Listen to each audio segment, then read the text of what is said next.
Hello friends, આજે આપણે બનાવવાના છીએ ગુજરાતી થાળી સાદી અને સિમ્પલ આ ફાડા લાપસી છે. એકવારમાં જ છૂટી છૂટી બનશે અને લીલી ડુંગળી અત્યારે બહુ જ માર્કેટમાં મળતી હોય એનો આપણે ખારીયું બનાવવાનું છે.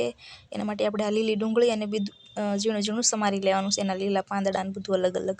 હવે આપણે 2 પાવડા કડાઈમાં તેલ ગરમ કરીશું, એમાં રાઈ જીરું નાખી દેવાનું છે. રાઈ જીરું ચટકી જાય પછી આપણે ડુંગળીનો ભાગ હોય ને એ નાખી દેવાનો છે. પછી કકડી જાય ને પછી આપણે પાંદડા નાખવાના છે અને થોડીક આપણે સૂકળ ડુંગળી પણ આપણે થોડીક નાખવાની, એટલે સારો એવો મસ્ત ખારીયો આપણો બને. હવે આપણે આને છે ને 5-6 મિનિટ આપણે કકડવા દેવાનું તેલમાં. પછી આપણે એમાં મીઠું હોતર નાખી દેવાનું હારવાર, એટલે પાણી છૂટે ને એટલે આપણી ડુંગળી એકદમ મસ્ત રીતે ગળી જાય છે. અને ગેસની ફ્લેમ તો આપણે ધીમી જ રાખવાની છે અત્યારે. આ રીતે આપણે બધું એને મિક્સ કરીને કકડવા દેવાનું છે. પછી આપણે આદુ લસણનું ખાંડી નાખી દેવાનું છે. અત્યારે હું આદુ લસણ ખાંડી નાખું, જોઈ શકો છો આપણું ડુંગળી મસ્ત રીતે કકડી ગઈ છે. આ રીતે કકડવા દેવાની. હવે આપણે આમાં છે ને લીલી ડુંગળીના પાંદડા નાખી દેવાના છે. આ રીતે જો પાંદડા બધા આપણે નાખી દેવાના છે ને પાંદડા ચડતા બહુ વાર નથી લાગતી આપણે આમાં, એટલે પહેલાં આપણે ડુંગળીને સોળવી લેવાની આ રીતે. અને આ ખાવાની બહુ મજા આવે. હવે આપણે આમાં છે ને થોડો ખાડો કરીને ટમેટું એક મોટું કાપીને નાખી દેવાનું છે, ઝીણું ઝીણું સમારીને. પછી આ રીતના થોડીક ડુંગળીથી એને ઢાંકી દેવાનું, એટલે મસ્ત બફાઈ જાય, એટલે વરાળમાં શેકાઈ જાય. હવે આપણે છે ને પાછું મિક્સ કરી દઈએ બધું. આ રીંગણાનું ખારીયું, આ ડુંગળીનું ખારીયું બધાને ઘરે બનતું હોય, પણ અત્યારે સ્પેશિયલી આપણે શિયાળામાં બનાવીએ તો બાજરાના રોટલારે ખાવાની મજા આવે અને આપણે શરીરમાં સારું. હવે આપણે એમાં મસાલા એડ કરી દેવાના છે. બધું આપણું મસ્ત ચડી ગયું છે. હળદર, જીરું અને લાલ મરચું સ્વાદ પ્રમાણે જે તીખું તમારે ખાવું હોય એ રીતના આપણે નાખી શકાય. હવે આપણે આમાં છે ને આદુ લસણ મેં નાખી દીધા છે. હવે આપણે આને બધું મિક્સ કરી દેવાનું છે. અને જો આવી રીતના તેલ થોડું થોડું ઉપર આવી જાય ને તે સમજી લેવાનું કે આપણું ખારીયું મસ્ત રીતે ચડી ગયું છે. જોઈ શકો છો તેલ બધું ઉપર આવી ગયું છે. હવે આપણે ફાડા લાપસીની તૈયારી કરી લઈ. કુકરમાં આપણે છે ને 1 ચમચી ઘી નાખવાનું છે. મારી ચમચી નાની છે એટલે મેં 2 ચમચી નાખ્યું છે. પછી આમાં છે ને આપણે તજનો ટુકડો નાખવાનો છે. તજના ટુકડાથી ખૂબ જ મસ્ત એવો સ્વાદ આવે એમાં. પછી આપણે એમાં ફાડા લાપસી નાખી દેવાની, પછી મસ્ત રીતે આપણે એને શેકી લેવાની છે આ રીતે. પછી મારી પાસે અળસીના ફોતરા હતા ને એ ફોતરાને મેં નાખ્યા છે, એનો મસ્ત સ્વાદ આવે. હવે આપણે પાછું 1 પાવડું તેલ નાખવાનું છે. 2 ચમચી ઘી ને 1 પાવડું તેલ નાખવાનું.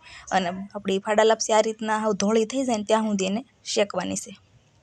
એટલે પહેલી વારમાં જ તમારી લાપસી પરફેક્ટ બનશે ને સૂટી સૂટી બનશે. અને આપણી લાપસી બધી ધોળી થઈ ગઈ છે. ને હવે આપણે એમાં 1 વાટકો પાણી નાખ્યું છે. 1 વાટકો ને અડધો વાટકો, એટલે આપણે 1 વાટકી લાપસી હોય ને એટલે 1.5 વાટકો પાણી અને હવે 1 વાટકી નાની ખાંડ નાખી છે. અને એળસી પણ આપણે ખાંડીને નાખી દઈશું. હવે આપણે આને 2 સીટી આપણે આવવા દેવાની છે. 2 સીટીમાં જોઈ શકો છો આપણી લાપસી મસ્ત સૂટી સૂટી તૈયાર થઈ ગઈ છે. હવે કાજુ બદામ જે કાંઈ તમારે નાખવું હોય એ તમે આમાં નાખી શકો. મેં કાજુ બદામ થોડાક ટુકડા પડ્યા હતા ને એ મેં નાખી દીધા છે. પછી મિક્સ કરીને આપણે પછી એને થોડીક વાર ઢાંકીને રાખી દઈએ, એટલે મસ્ત એવી છૂટી છૂટી અંદરથી થઈ જશે. હવે આપણે છે ને રોટલો બનાવી લઈ બાજરાનો. રોટલાની રેસીપી મેં પહેલાં તમને મારા વિડીયોમાં બતાવી હતી, પણ પાછું મને એમ થયું કે હાલો આપણે પાછું 1 રોટલો બનાવીને બતાવી દઈએ, એટલે આપણી થાળી કમ્પ્લીટ થઈ જાય. રોટલામાં આપણે ખાસ મહળવાનું જ આપણે ખાસ ધ્યાન રાખવાનું છે, કારણ કે સરખી રીતે મહળવીને તો જ મસ્ત આપણો એવો રોટલો બને અને ફાટે નહીં, અને મસ્ત એવો ગોળ અને સરસ બને છે અને ઉફે. આ રીતના આપણે ગોળ પીંડો બનાવી લેવાનો.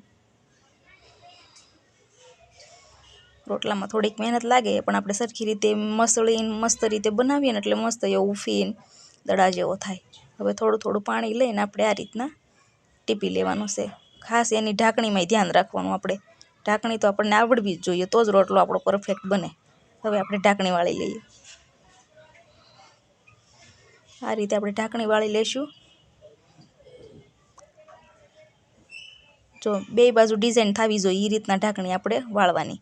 હવે આપણે એને છે ને ધીમે ધીમે ટીપી લેવાનો છે. ટીપવામાં ખાસ ધ્યાન રાખવાનું કે સરખી રીતે ટીપવાનો, નકર ફાટી જાય. ફાટી જાય ને એનો ઉપાય આપણે છે, જો આ રીતના ફાટતું હોય ને તો આ રીતના આપણે પાછું ભેગું કરી લેવાનું. આમ આ રીતને થોડું થોડું દબાવીને ભેગું કરી લેવાનું. અને તમે એમને કોર જાડી છે પાછી આ રીતના દબીને સરખી મસ્ત એવી કરી લેવાની. હવે આપણે રોટલો ટીપાઈ જ ગયો છે. રોટલો આપણે હવે તાવડીમાં નાખી દઈશું. તાવડી મેં પહેલાંથી ગરમ કરીને રાખી છે. જોઈ શકો છો ગોળ એવો રોટલો થયો છે ને, ફાટ્યો નથી બિલકુલ. આ રીતના નાખી દેવાનું. અને હવે આપણે ફેરવી લઈશું.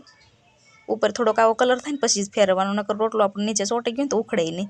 હવે આ રીતના ફેરવતું ફેરવતું શેકી લેવાનું. તમને એમ લાગે કાચો છે એક બાજુ એ રીતે શેકી લેવાનો. રોટલો આપણો મસ્ત તૈયાર થઈ ગયો છે ઉફીને. પછી આ ફાટેલું તમને દેખાય ને એમાંથી હવા આવી જાય ને એટલે રોટલો ઉફે નહીં, પણ તોય મસ્ત બન્યો છે ઉફેલો. તો આપણે ખારીયું, ફાડા લાપસી અને બાજરાનો રોટલો ખૂબ ટેસ્ટી બન્યો છે. અને આ રેસીપી તમે એકવાર જરૂરથી ટ્રાય કરજો. આપણે જમવામાં ગમે ત્યારે બનાવવું હોય ને તો બનાવી શકાય. સાદું અને સિમ્પલ તો જમવાનું. મારી રેસીપીમાં નવા હોય તો ચેનલને સબસ્ક્રાઈબ કરજો.